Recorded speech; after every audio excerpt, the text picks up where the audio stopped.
Frustration and anger this morning from the victims of convicted traffickers Jeffrey Epstein and Ghislane Maxwell. Linking Jeffrey Epstein to Ellen DeGeneres and baby eating and cannibalism. Epstein files reveal Ellen DeGeneres as, and I'm quoting this directly from the posts, Hollywood's most prolific cannibal, that she consumed human flesh. People are sharing distorted images of her face, writing paragraphs about underground dystopias, calling her a vampire. If I do, I don't want it to go to waste. Who will eat pizza if I...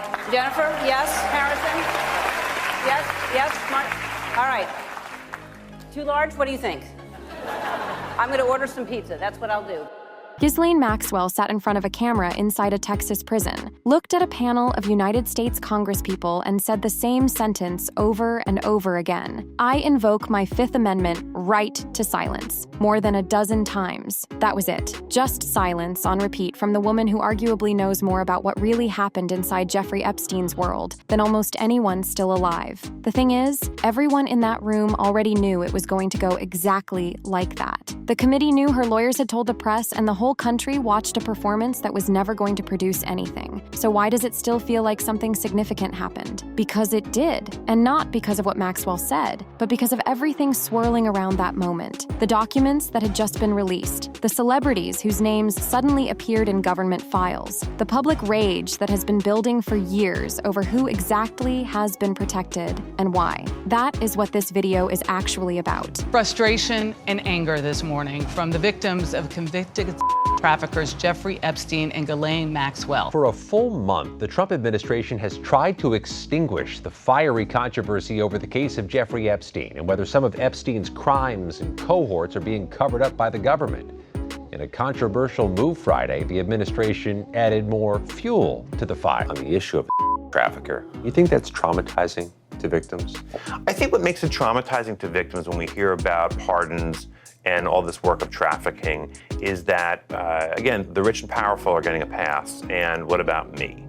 And I think as we look at what are the solutions that need to be out there, rather than spending all this energy on the Epstein case, and let's focus our energy locally on rooting out trafficking in our own communities. We asked Maxwell's defense attorney if a pardon is being discussed or negotiated, and he has not responded. Maxwell has 12 more years to serve in prison for her trafficking conviction. In February 2026, Ghislaine Maxwell appeared virtually before the House Oversight Committee. She was dressed in a beige prison uniform, sitting at a table in a Texas federal facility, eyes mostly cast downward. The committee had spent months just trying to get her there. She had originally defied a subpoena issued back in July 2025, and it took significant legal back and forth before she finally showed up on that screen. Then, she showed up and said absolutely nothing. A whistleblower is telling the top Democrat on the House Judiciary Committee that Jeffrey Epstein accomplice Ghislaine Maxwell is getting special treatment in prison. Well, the whistleblower made clear that Ghislaine Maxwell is just in a completely different category than every other prisoner. She gets essentially room service behind bars. She can use the shower. She can use the gym whenever she wants to. She gets special treatment there. And unlike other prisoners who have to communicate with people outside of the prison through the unreliable and very slow mail system, she's actually getting messages sent through the warden to the people that she wants to communicate with, and the warden is actually offering her the opportunity to communicate on legal matters with people outside of the prison through the warden. So it's a pretty extraordinary situation. Of course, her presence in that camp facility itself is completely astonishing, given that they had never had a offender before, and offenders were not allowed in that camp. But she was allowed in, and she got in pretty much on an overnight basis after she met with Todd Blanche. She was subpoenaed by the Oversight Committee on July 23rd after a vote on July 22nd, and it was on July 24th that Todd Blanche, who had been Donald Trump's personal criminal defense lawyer, now working for the DOJ as the #2 person, went over to meet her, not in order to find out what she knew in terms of getting other people to be investigated who were involved in the $1.5 billion international child ring, but rather to find out what she would say about Donald Trump. And he pronounced himself satisfied when You know, she said that she had never seen Donald Trump in any compromising position with young women or girls. In fact, she'd never seen Epstein in some compromising position with underage women or girls. So anyway, he liked what he heard, and then suddenly she got this transfer. Yeah, and we've asked the White House about that and Todd Blanche himself. But can I ask you on the whistleblower, did you speak to this person directly? Well, I don't want to get into any more depth on it, but I would say this is a person who is in a position to know everything that was reported to us. And do you think there's more Absolutely to come out about how she's being treated or the treatment she's getting, I should say? I do. Well, one of the other things that came up was that Ghislaine Maxwell is actively seeking a commutation, a pardon from the president right now. And I learned from somebody else, a Republican, that there's a lot of chatter that, you know, he just pardoned 77 people who participated in different ways in his attempt to lie about the 2020 presidential election, his attempt to overthrow the election, and all of that some people are seeing as a smokescreen to get people talking about that, because none of these people are facing federal prosecution. They've already been disbarred or faced other kinds of charges. But all of that is really meant to distract people from what may be a pardon forthcoming for Ghislaine Maxwell. With us now is Jennifer Freeman. She's an attorney who represents some of the survivors of Epstein and Maxwell. First of all, her lawyer, David Marcus, had one message ready for the room, though. Maxwell would be willing to answer everything, he said, if the administration granted her clemency. She would testify, he said, that they are innocent of any wrongdoing. That framing alone raised eyebrows across both parties, because you have to think about what it means when someone uses the promise of truth as a bargaining chip for their own freedom. It is not exactly the posture of someone who has nothing to hide, but it is the posture of someone who knows exactly how valuable their silence is. Committee Chairman James Comer called the whole thing very disturbing. Ranking Member Robert Garcia was blunter, pointing out that after months of defying the subpoena, Maxwell showed up and provided nothing to survivors, nothing to the public, and nothing about who else may have been involved in what Epstein was running. The deposition lasted a short time. It answered nothing, and yet somehow it changed the temperature of the entire conversation. Ghislaine Maxwell, we know from the Epstein files, didn't tell the truth. She got moved to an open prison. Now she's asking for clemency to speak at all.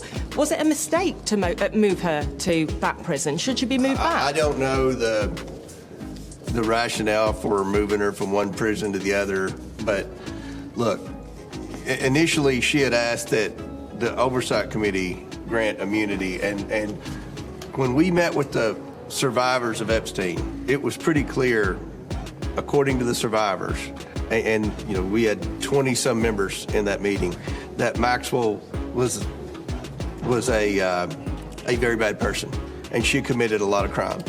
And it was the intent, in my opinion, when we left that meeting in a bipartisan manner, that we would not grant immunity.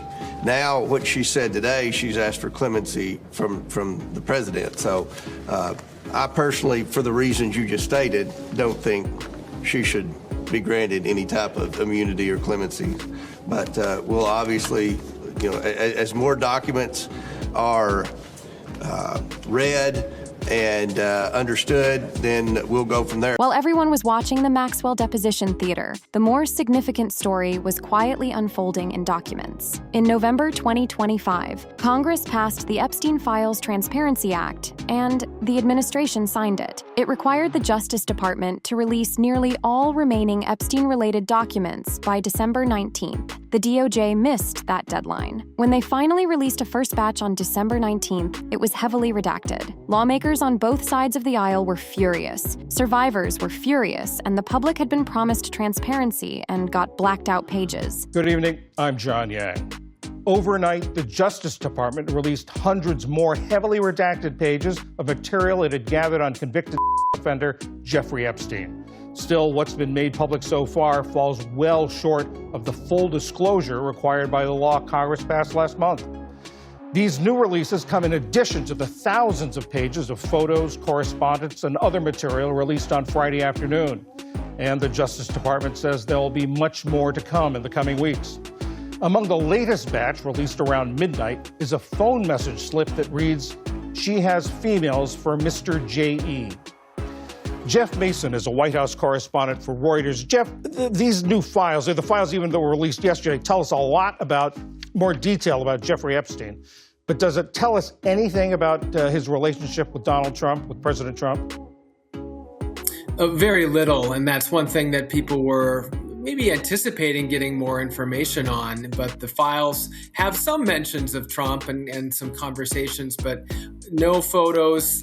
One of the pieces of evidence that people were expecting was not in the release. And in general, the files were focused on other people in Jeffrey Epstein's orbit and not the current president of the United States.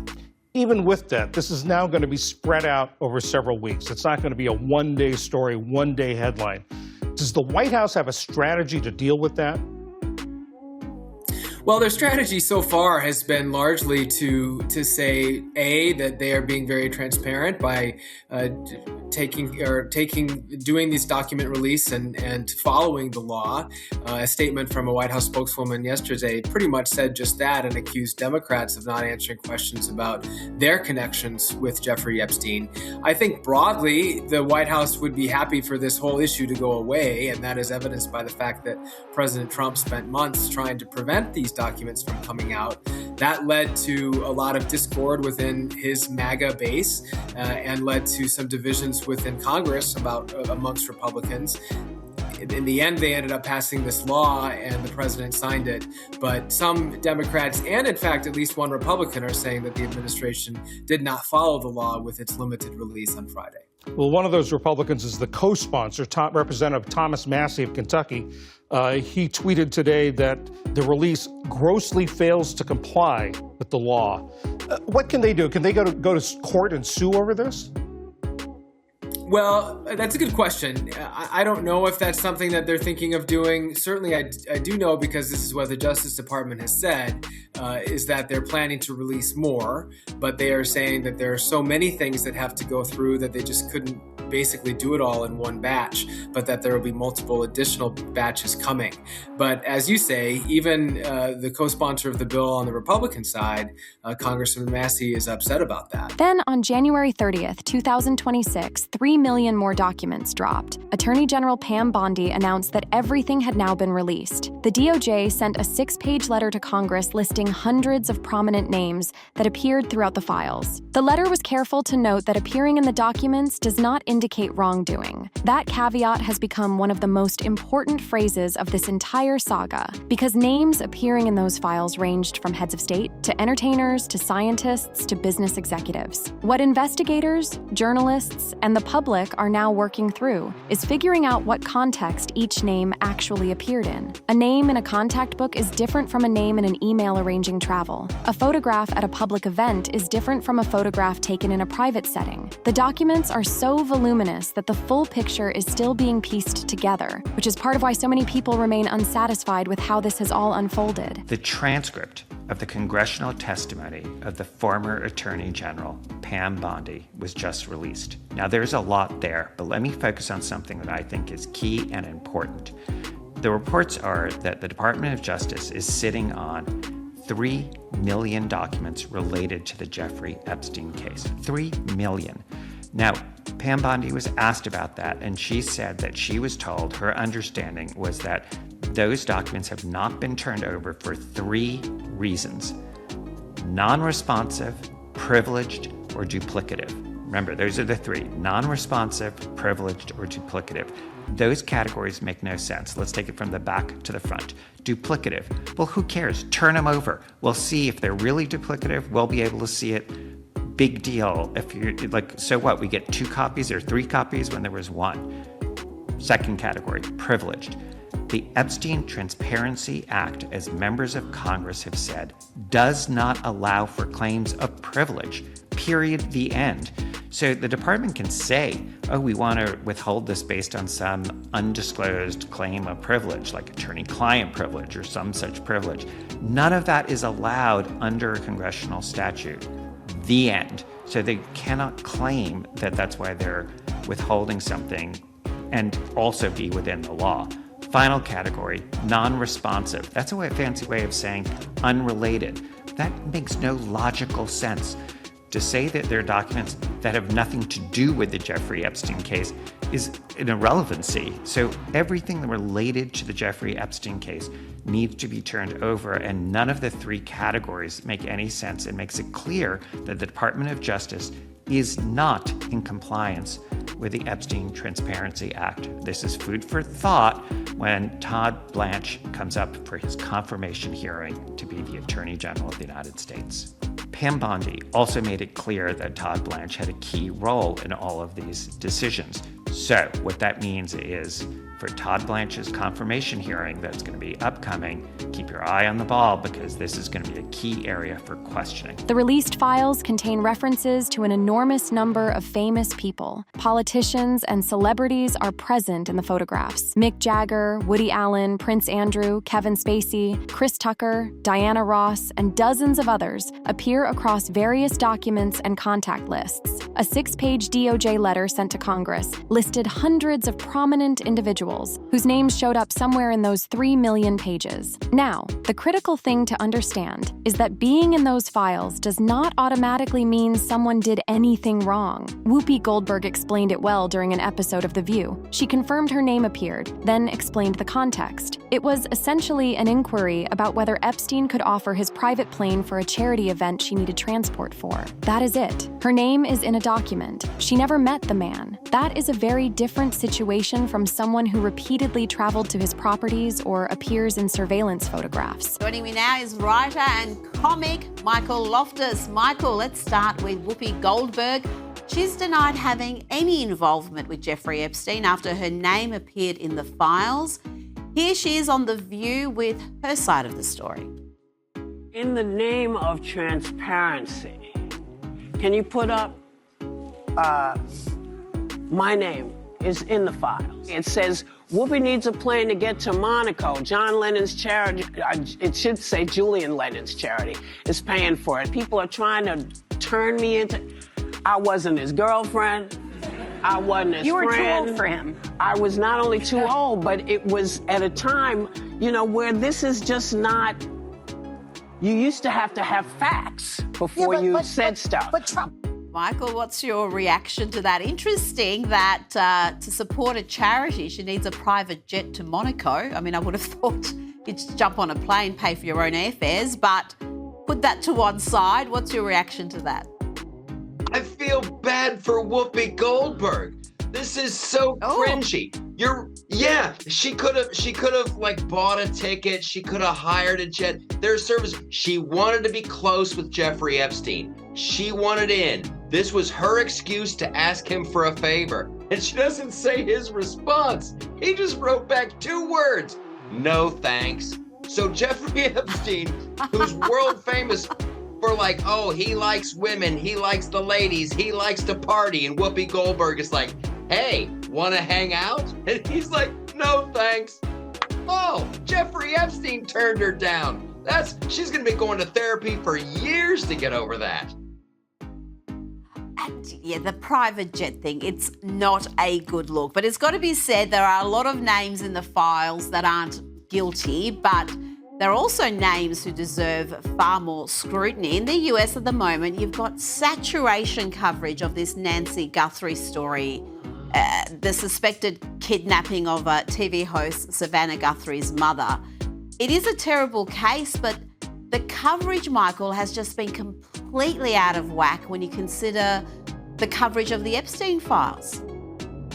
Yeah, this is like watching a Penn and Teller routine. Every magician does that misdirection thing. Hey, don't look over here, look at this. And there's so much misdirection going on. There's gonna be a beauty pageant at some point, and someone's gonna get the Savannah Guthrie Glove Award. I can tell you everything about this woman. It's wall-to-wall coverage. You've got 9 billion terabytes of emails, videos, photographs, lists of everything with Epstein, but they're like, ooh, what do you think Savannah Guthrie, what do you think she got when she went out to lunch 2 years ago? I don't care.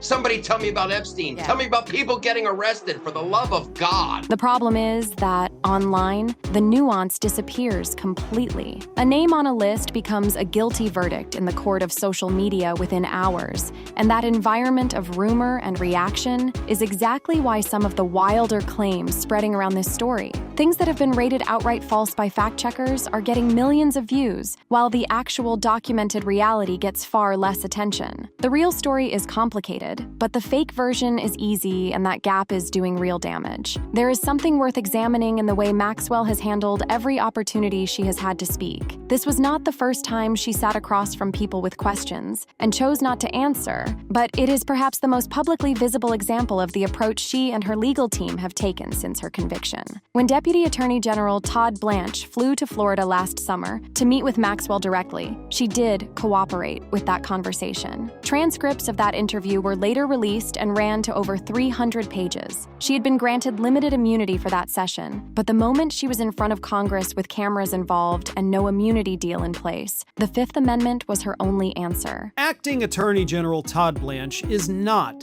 living his best life right now. He may think he is, right? He may think he's on course to become the next Attorney General of the United States, even though he doesn't have the support right now to secure that nomination. But everything else in his life that he thinks is actually going swimmingly is in fact imploding. And Democratic Representative Ted Lieu, this past weekend, decided to remind Todd Blanche that even if you do become Attorney General, you're not going to be Attorney General in perpetuity, okay? You don't get to hold that post for the rest of your life. In fact, at best, you'll have like 2.5 years, and then you're basically effed. Here is what Ted Lieu told Todd Blanche via social media this past weekend. Dear Todd Blanche, you don't get to decide to move on from the Epstein files or from following the congressional law. That decision can only be made by the American people in Congress. You will be disbarred. The files will eventually be released. And then he added, November is coming. What sparked Representative Ted Lieu to make these comments is that Todd Blanche came out this weekend and announced, we still have 2.5 million Epstein files that haven't been released, and I'm not gonna do it. Even though, as Ted Lieu correctly pointed out, the law says I have to, I'm just not, says the acting Attorney General, because he says, as Lieu pointed out as well, it's time to move on, right? I mean, yeah, who cares about this stuff? Which, of course, is illegal.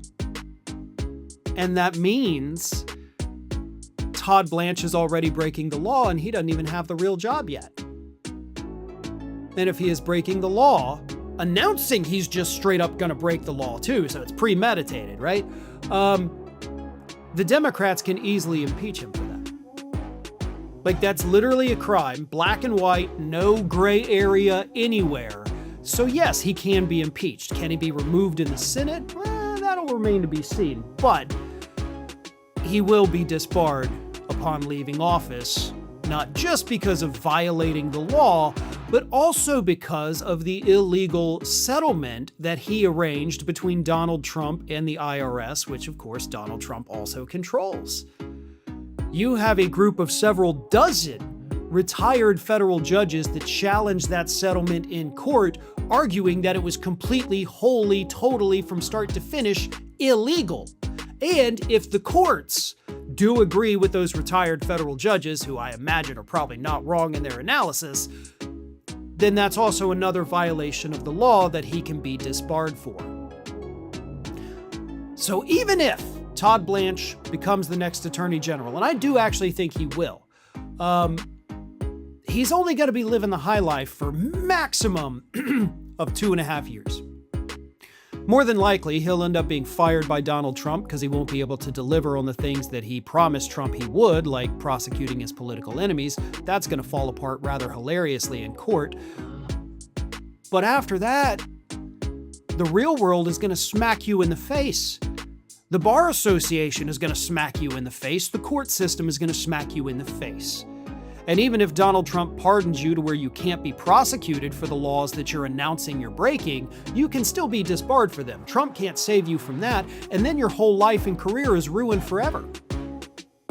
And this is the most predictable thing that has ever happened within this administration, because if you look at every single other lawyer Donald Trump has ever had, which one of them is living their best life right now? Her lawyer's offer was transparent in its structure. Give her clemency and she will talk, and specifically, she will confirm that the administration is clean. That is a very pointed trade to put on the table. It tells you that whatever Maxwell knows, she understands exactly how to monetize that information in terms of her own freedom. The question that nobody can currently answer is whether what she knows is actually as explosive as the silence suggests, or whether the silence itself has become a performance that benefits everyone who would rather she never speaks publicly at all. Survivors and their advocates have been vocal about this. One attorney representing Epstein survivors described Maxwell as essentially worthless as a credible witness at this point, not because she lacks knowledge, but because her credibility has been so thoroughly compromised that anything she says would be contested immediately. Claims have been spreading across platforms linking Ellen DeGeneres to Epstein in increasingly dramatic ways. Fact-checkers, including PolitiFact, have investigated multiple versions of these claims and rated them as entirely false. There is no verified statement from Maxwell about DeGeneres. There is no documented connection between the two in the released files in any meaningful context. What exists is a pattern of content creators attaching a familiar, already controversial celebrity name to the Epstein story to generate clicks, views, and engagement. Ellen is already in a period of significant public scrutiny following reporting about the workplace culture on her former talk show. That pre-existing negative sentiment makes her an easy target for this kind of fabricated narrative. The algorithm rewards outrage, and combining someone people already distrust with the most disturbing scandal of the decade is a reliable formula for viral content. So the internet, guys, has truly lost it, because rumors, stories have flooded the internet and gone viral that Ellen DeGeneres is a cannibal who is all up in the Epstein files, and that this is what she does in her spare time, whether it's in the UK Cotswold when she was here or over in America. It's gone viral, it's all over the internet, and it's just so interesting to me. Epstein files reveal that Ellen DeGeneres is the biggest cannibal in Hollywood. She preferred to eat, the flesh of a child because it was more tender. She's one of the most famous American people in entertainment. Now you've got, messages like this, tweets like this going viral, but in actual fact, guys, if you do research, she's not in the Epstein files. She's not mentioned anywhere in the Epstein files. No emails between her and her twin Epstein. No emails between her or Ghislaine. No emails between anybody else. Now the reason why I say twin is because she looks like Ghislaine. She looks like Epstein. They all look alike, but there's nothing of substance that proves or aids or abets the narrative that this woman is somebody who is a cannibal in the Epstein files, because she's not in the Epstein files. I'll give you something else, an example which has gone completely viral. You've got some man called TPV Sean who has done a very extensive video, nearly 3 million views, that apparently Ellen actually ate Anna Heche after, unaliving her. Ellen, the disgraced daytime TV queen, has been unmasked as the living bridge between Epstein's elite network and Hollywood.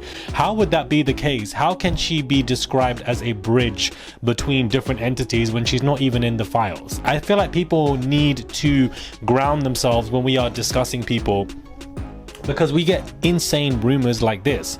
There was a video, for example, of a woman who was in Quebec, Canada, and it looked like it was Ghislaine. Now this went viral, even I believed it for a while, because it genuinely looked like her, basically with the facelift, only for that person who uploaded that video admitting that everything was AI. He admitted that he created the video, he admitted that the video was AI, and he admitted that he wanted to do it to basically kind of, shock factor, get some engagement, farming, and to me it's frustrating. So we have to use our discernment when it comes to what is happening online. I'm not saying that Ellen is out of the woods. If you know my content, you know that I don't like Ellen, and I think that she's a very shady individual, but she definitely isn't out of the woods, because if you want to talk about the Wayfair scandal, then we can talk about something, that is of substance, that is confusing or depth, or we have something to go with here. But when you are talking about how she's some kind of cannibal and there's no conversation to prove so, it definitely becomes alarming. Hey guys, it's Rob Morali. Hopefully you guys are all doing well today. Daily and consistent content. Let's get straight into this video. Now, I'm not disputing the fact that she could be one. I'm not disputing disputing the fact that, you know, that all of this is believable to me, but it only becomes so believable because of the Wayfair stuff. It doesn't mean that we can just outright post lies about how she's heavily connected to Ghislaine, heavily connected to Epstein, when there actually is no proof of this, because then we're losing, you know, like, what is the point of me sitting here reporting anything to you if people can make up lies and, you know, I could just run with a lie? Like, what is the point? What is the point? Like, it makes no sense. It's believable to me because if we look at the Wayfair scandal, she even had her own, you know, collection, which is very bizarre to me. Then you had multiple other people basically sending off stuff with missing names of kids. And then on top of that, in the Epstein files, you have Woody Allen's assistants and Epstein's assistants basically purchasing stuff from Wayfair. That is a direct connect.